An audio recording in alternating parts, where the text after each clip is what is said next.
I grew up loving every second of Scooby-Doo, especially the classic formula of a creepy old house, a dramatic chase, and then finally the unmasking of the villain. But I was never warned about the nightmares the writers would give me across more than 50 years of this franchise. I'm talking about the monsters that were not masked, were very real, and had no business being in a kid's cartoon. So here are 10 monsters from the Scooby-Doo universe that I feel were extremely scary for kids, particularly myself.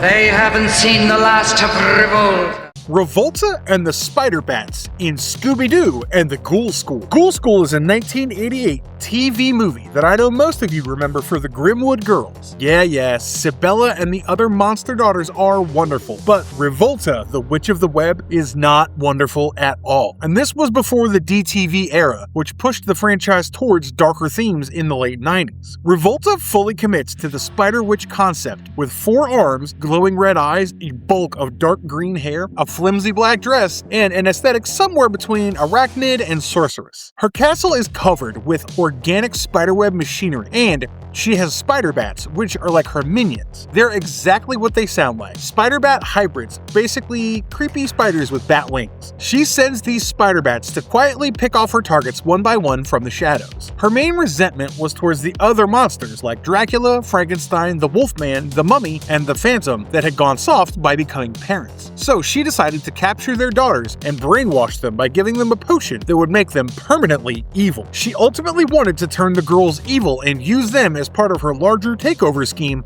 against the monster world. The Spiderbat sequences really make you feel unsettled. They're so creepy. The girls disappear one by one while nobody notices fast enough. The movie played it lightly through its cheerful tone, but the evil turning scene where the potion is administered to the helpless children through hair dryers? Nothing about this scene is cheerful to me. Only sinister. Using mind control and spiderweb traps to build an enslaved army out of someone else's kids is not as whimsical as the music suggested. The 10,000 volt ghost in Scooby-Doo 2 Monsters Unleashed. The 10,000 volt ghost first appeared in the Scooby-Doo show episode What a Shocking Ghost, where the whole thing turned out to be a criminal in a glowing electrical suit who scares away people from the mountain resort in a deserted town. But then it follows the classic Scooby-Doo formula where the mask comes off and everyone goes home. Now, what if the costume was real? Scooby-Doo 2 Monsters Unleashed shows us the real version. This sequel is based on the idea that the villain, Jonathan Jacobo, uses a monster-making machine to animate old costumes from Mystery Inc.'s history as actual living creatures. The 10,000 volt ghost here is a giant orange ghost made up of 10,000 volts of electricity, so there was no person inside it. The ghost had the power to manipulate electrical phenomena with its own hands. It could short circuit an entire building with the touch of a finger or strike enemies with massive bolts of electrical energy from its fingertips. If there's a wire, it could travel through it, making walls and distance irrelevant. It's eerie how there's no face, almost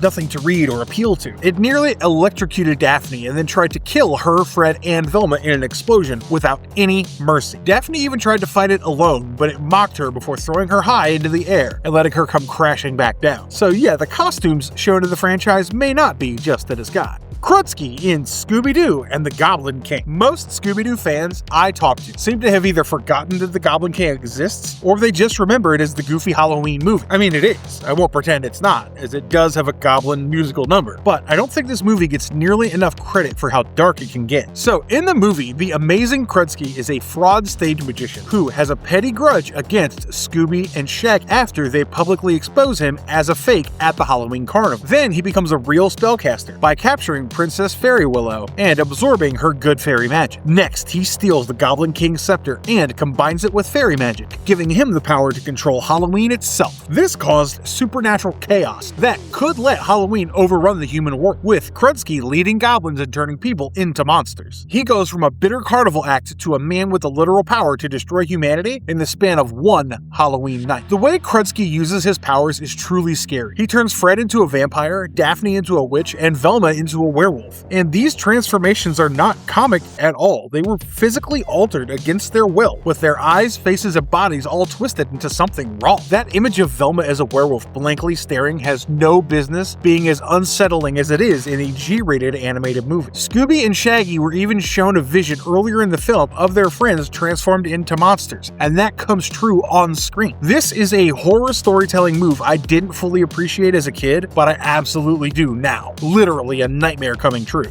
The Spooky Island Demons in Scooby-Doo 2002. I honestly expected some goofy fun in the live-action Scooby-Doo movie that came out in 2002. It's goofy for much of its runtime, but those goddamn Spooky Island demons show up and the film takes a complete U-turn for me. So the demons are an ancient race of creatures who are 9 to 12 feet tall, violet-skinned, dog-like reptilian monsters with extended limbs, protruding jaws, green glowing eyes, and ears that almost look bunny-like. Just looking at them and describing them is giving me the creeps. Anyway, they have lived on Spooky Island long before it was a theme park. Now, the twist is that their weakness is sunlight, which shatters them. So that's comforting until they found a workaround and used human body. Just when I thought there was a way. Never mind. So in order to use a human body, they needed to remove the soul from it first. Here comes the Daemon Ratus, which is an artifact in the shape of a pyramid that absorbs protoplasmic spirits from people's bodies so the demon can possess them. The film shows us a chamber underground that contains a literal vat filled with the floating ghostly faces of every soul that's been harvested, and all are aware that they are trapped. When Shaggy frees the demons out of his friends' bodies and their souls return, there's chaos, with the souls moving hastily back to the wrong containers. Fred ends up in Daphne's body, and Daphne ends up in Fred, which, of course, is played for laughs, but I could see the underlying premise. Demons wearing your friends like biological suits while your friends' souls float in some underground jar. Body horror fans, this one's for you. But yeah, why did this carry a PG rating? In the climax, the demons make a grand plan to perform a ritual called the Darkopolis, and that just needed one thing: a pure soul that would be sacrificed to the Daemon Ratus. This would help them rule the earth for 10,000 years. And of course, that pure soul is revealed to be Scooby-Doo, which turns the whole Scooby-Doo brand upside down. These writers had some nerve.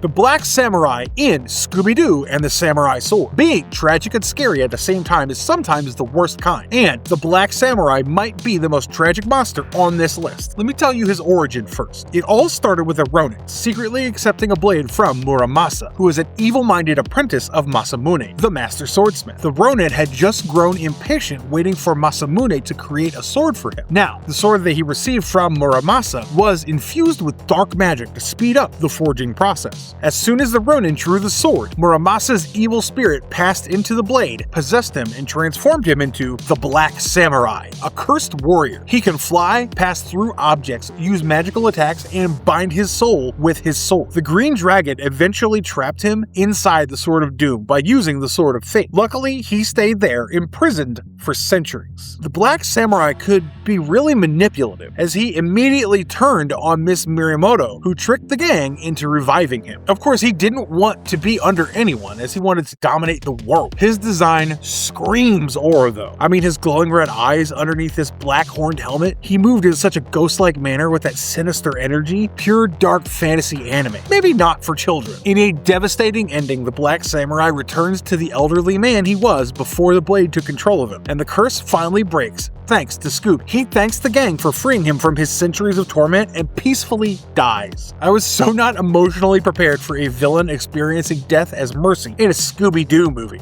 Simone Lenoir in Scooby-Doo on Zombie Island. Simone Lenoir and her werecat transformation is one of the single most terrifying things the Scooby-Doo franchise has ever put on screen. When the gang first arrives on Moonscar Island, Simone is not some frenzied villain, as she runs a beautiful pepper plantation mansion, moves with quiet elegance, and lets her cats roam freely around the estate. She's very charming, and you would never suspect her. Taking you back to some history, Simone Lenoir and Lena Dupree were part of the Moonscar Island settlement in the late 1700s. Before Morgan Moonscar and his pirates attacked their community. The others were driven into a bayou where they were eaten alive by alligators. Simone and Lena alone escaped, and to take revenge, they prayed to their cat god to curse the pirates. Their wish was granted, sure, and they were turned into werecats to slay Moonscar and his crew. But there's a catch here. The god also cursed them that if they wanted to stay immortal, they would have to drain the life force of people every harvest moon. As a result, they created an organized system for over 2 centuries and and recruited Jacques, the most brutal of the three, while Lena was sent to charm newcomers. Upon the arrival of the Harvest Moon, voodoo dolls made from magic wax are used to pin Fred, Velma, Daphne, and Beau against the dungeon walls. Simone explains everything slowly and politely in a gracious manner, and their transformation scene is etched into my brain. Their clothes ripping, fur coming out of the skin, feet turning into paws, eyes turning yellow. Again, a genuinely strong use of body horror. Not what I expected in a 1998 Scooby-Doo movie. And the film upholds horror by not letting the animation soften their powers and making them super strong, draining victims while we watch. Zombie Island unleashed a new era of the franchise with real monsters, death, and no unmasking gags. Adrienne Barbeau's voice work for Simone Lenoir was really chilling too, which might be why I still get nervous around charming cat ladies.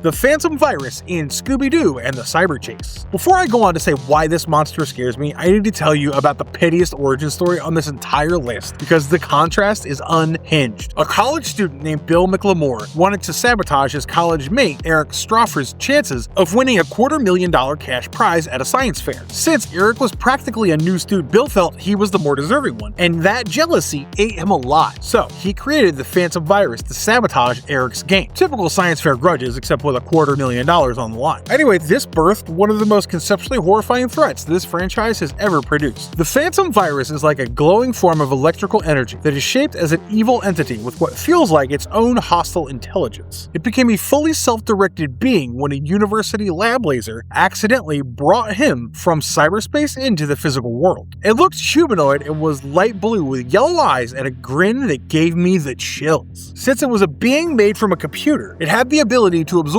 any digital data and manipulate anything made out of energy, including shooting bolts of light. Bill does not control the virus though, as it just went about doing things on its own. Not sure if that's what Bill intended to build. Anyway, the virus attacked Eric on campus before the gang even arrived. With the same laser, the gang now gets pulled into Eric's video game, where the Phantom Virus is the boss of all 10 levels and practically controls everything, with the ability to appear anywhere at any time. The only way out of that game is to find a box of Scooby Snacks at the end of each level, but as they try to find it, the virus keeps launching every weapon the game has. So the gang is kind of trapped inside a system that's run by the thing that's haunting them. The Phantom Virus's powers increased much more in the last battle. He even created a tornado made from electricity and brought game machines to life. But he had a weakness, and that was magnets. Strong magnets that made him unable to move and even caused him to deform in a painful way. Sarah Ravencroft in Scooby-Doo and the Witch's Ghost. Sarah Ravencroft is without a doubt one of the most powerful evil villains in the entire franchise. I need to sit for a second with the thought that she was created for a children's movie. Her pale skeletal look with her white hair is closer to some horror movie. Sarah was tied to Oak Haven, Massachusetts, and Ben sells her story as if she were a misunderstood Wiccan healer, but the truth is far darker. She really was an evil witch who used dangerous dark magic. Then in 1657, actual Wiccans imprisoned her spirit inside her own spellbook and buried it, which should have put a permanent end to her. But of course, somebody always has to come and resurrect these evil beings.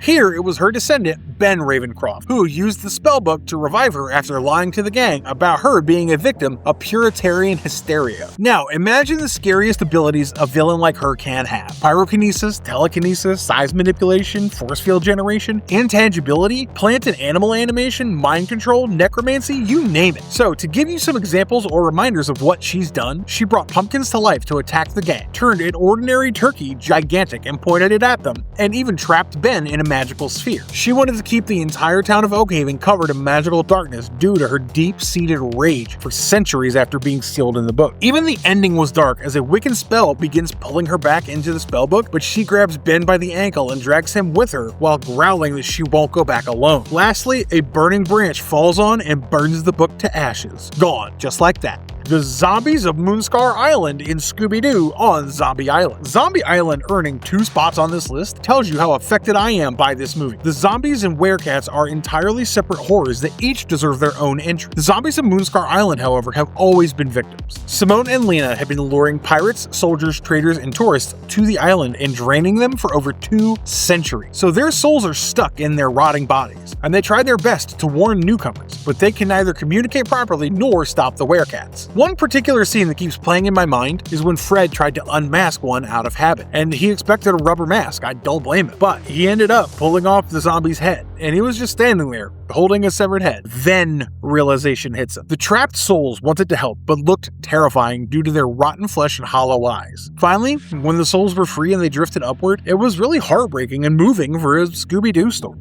The evil entity in Scooby-Doo Mystery Incorporated. Scooby-Doo really went full Lovecraft with this, and my jaw drops every time I think about it. Mystery Incorporated spent 2 seasons building towards being the big bad and gave us the evil entity. Now, the evil entity is an ancient malevolent interdimensional being called an Anunnaki, who was imprisoned for thousands of years inside a crystal sarcophagus that was buried under the fictional town of Crystal Cove. Mind you, this is not some science experiment gone wrong. It's a higher dimensional cosmic horror, and its only desire is to consume and destroy everything that exists. To give you context, the Egyptian gods, the Aztec Quetzalcoatl, and China's Monkey King are its kind-hearted cousins. So the evil entity is the black sheep, and it was so dangerous that the other gods had to lock it away. You think the concept is scary? What he actually does on screen is even worse. During the Nibiru event, which was a planetary arrangement that weakens the barriers between dimensions, Professor Pericles released the evil entity from the sarcophagus. He volunteered himself after Scooby rejected the entity, but the entity possesses and entirely consumes Pericles to mutate into a hideous tentacled creature. It looks like a growling mass of dark green tentacles with teeth and also has yellow glowing eyes. An army of evil Anunnaki is summoned by him, and they start herding their entire town of Crystal Cove around like cattle. All this on a children's animated series on Cartoon Network. The show explicitly presents the entity as the source of the evil and corruption haunting Crystal Cove. A good Anunnaki even appeared in Scooby's dreams and tried to warn him about the entity and urged him to destroy it. The only solution to stop this was the destruction of the sarcophagus, which rewrote the entire timeline, making sure it never existed. They ended a children's cartoon by resetting the entire universe to erase the cosmic horror from reality. Amazing. So that's my list. However, the mastermind from Scooby-Doo Night of 100 Frights and Ghost of Redbeard from Scooby-Doo Where Are You? And the Headless Horseman from Goblin King are some honorable mentions that just missed the cut. Which Scooby-Doo monster scared you growing up? Drop it in the comments below, because I have a feeling some of you have a very specific answer. If you enjoyed the video, like, subscribe, and ring that notification bell, and I'll see you in the next one. And don't you forget to stay marvelous.